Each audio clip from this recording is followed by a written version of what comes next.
Hi, I'm Tuhan Holloway of Albo, Silat. Now, I've had a couple of questions about slip joint knives, and that's a knife, folding knife with no lock. And people have been asking about those for self-defense purposes and just for cutting purposes. Now, in general, I want to look at firearms and knives kind of as a parallel. This is a SIG 229 handgun. It's 40 caliber. Now, it has no external safety. What that means is there's nothing that no lever you have to push down before this gun will fire. It has some internal safeties, a drop safety, so if I drop it, it won't go off. But if you squeeze the trigger, and there's a round in the chamber, this gun will go off. That's kind of like this knife. This is the Spyderco UK penknife.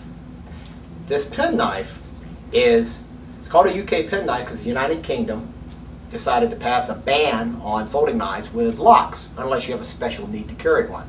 So the average citizen has to do with something like this, which is a slip joint, which means that it has a spring, has a little half stop in here, but there's no lock. If you push on the back of this blade, it will close.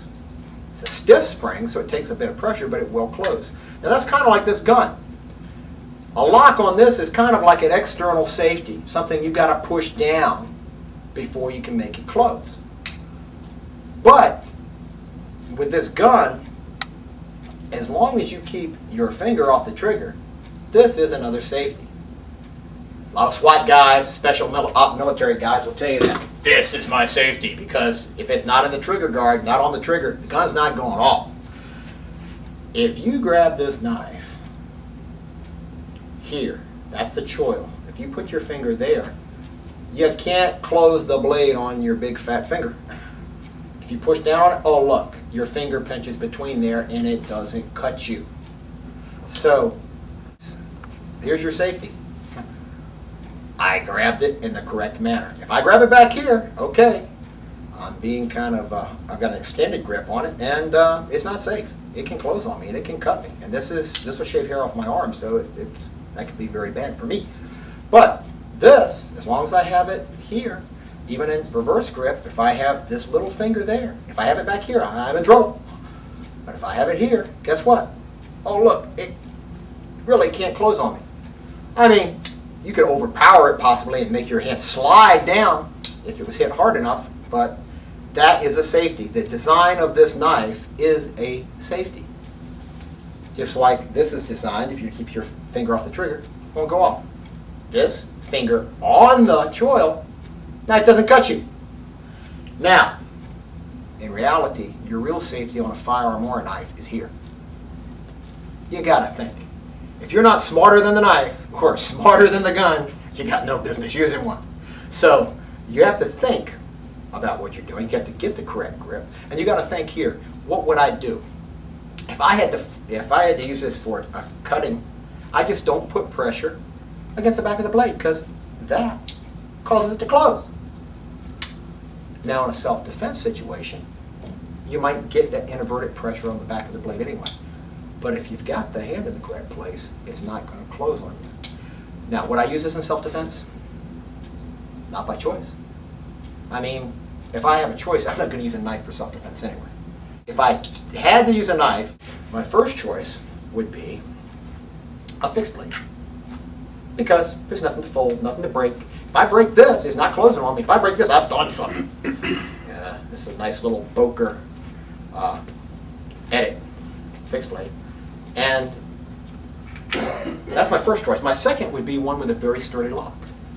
Well, my third and last choice would be a slip joint. But if I have to use a slip joint for self-defense, if that's all I've got in my pocket, do I feel like I can't defend myself? No, because with this slip joint and with the great ergonomics that Spyderco, as typical, did on this, I can use it safely even for self-defense.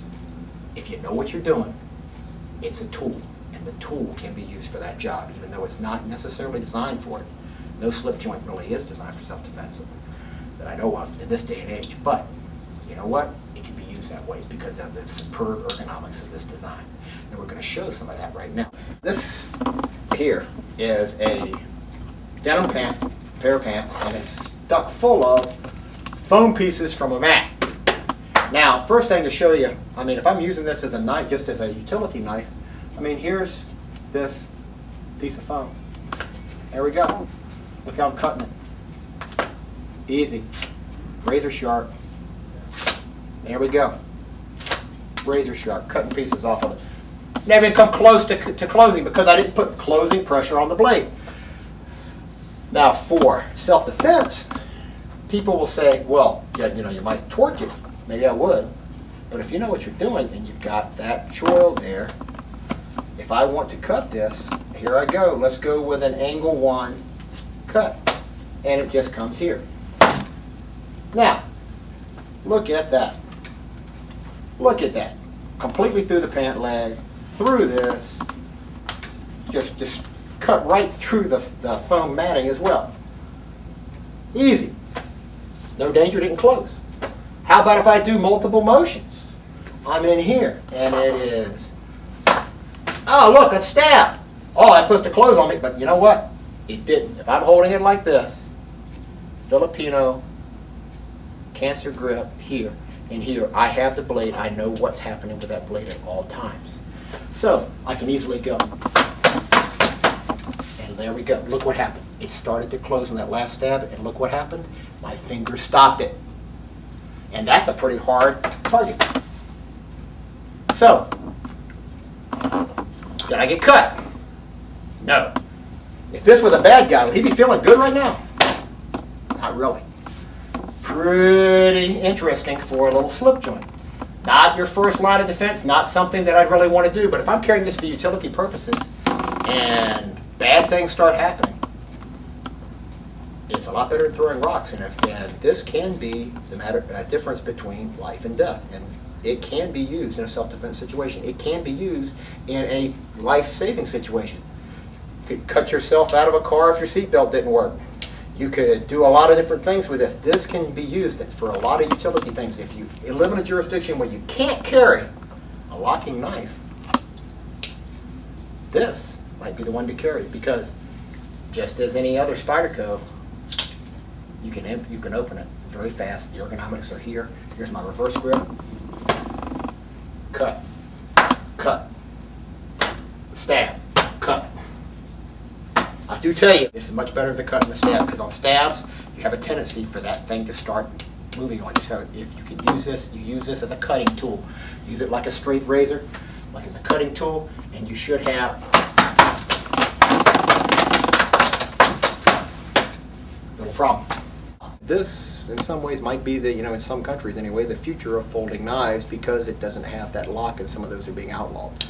I look at a lock as a safety feature, but because of its great design here with this choil, like we've discussed, if you hold it correctly, it's really hard for it to close on you, even if you're putting back pressure on it. And that is the case even in reverse grip here. See, same thing. Hard for it to close because I'm on there. And my forward grip, reverse grip, forward grip, there it is. As long as you're in that choil. If you're not in that choil, if you're back here, you got issues. But if you're here, you can do so much work with that, including self-defense, if you have to. It can do some amazing work, hardcore knife work, because you don't use the back of the blade to do anything. You use the edge or the point. You got to be careful thrusting, but you don't have to be careful slashing unless